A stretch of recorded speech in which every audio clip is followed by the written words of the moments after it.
South Africa is still reeling from a 2-0 defeat by Rwanda, and this has unsettled the Rainbow Nation, according to CGTN Sias to Plessis, whom I spoke to earlier. It has been a fascinating time in the World Cup qualifiers. And let me just point out, at the end of the day, there's still a lot of football to be played.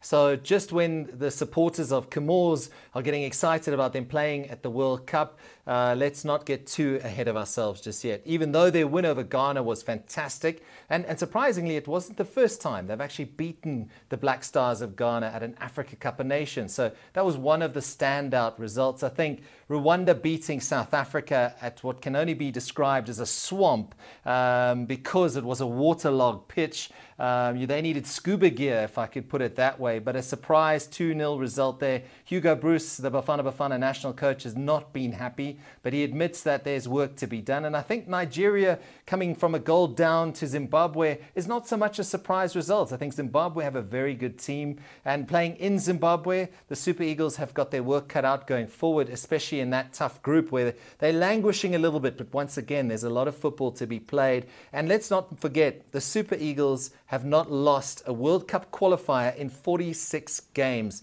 So they are a formidable force, and you can't write off the Super Eagles yet. And I think Cote d'Ivoire's 9-0 victory over Seychelles was a bit of the order being restored, in terms of the top-ranked teams doing the business. And I mean, that's 9-0. What an incredible result. So all to play for, still a lot of football, but it has been fascinating to watch. And who knows what can happen, because we've still got until June of 2024 before these fixtures conclude.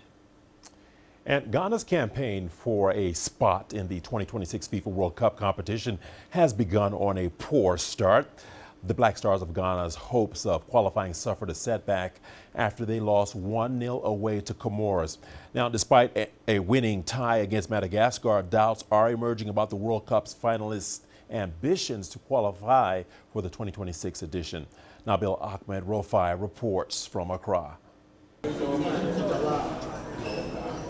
Ghana is in Group I with Mali, Madagascar, Comoros and Central African Republic in the FIFA 2026 World Cup qualifiers.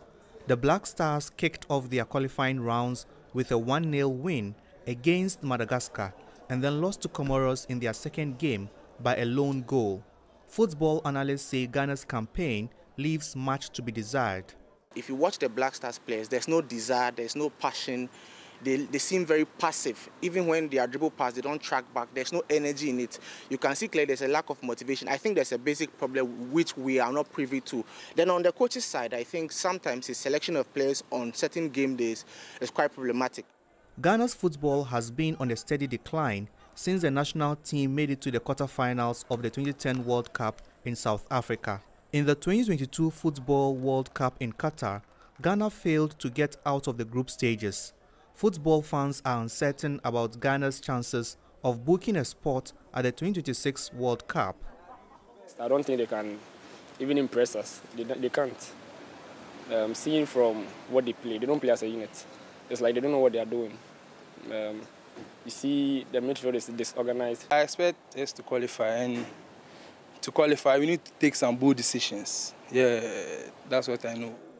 Those bold decisions include building a strong team spirit that will push the drive toward qualifying for the World Cup. We need to stop relying on individual talents, and then we need to look at the players. They should psych up themselves and play well, and the coach needs to do his selection very well, and then we might do well. There have been calls for Coach Chris Hilton to be sacked over the national team's recent poor performances, but some analysts believe he should be allowed to complete his contract, which is due at the end of December. The Black Stars have 8 more qualifying matches to play. The next game is against Mali in June. Fans hope the team will bounce back stronger. Nabil Ahmed Rufai, CGTN, Accra, Ghana.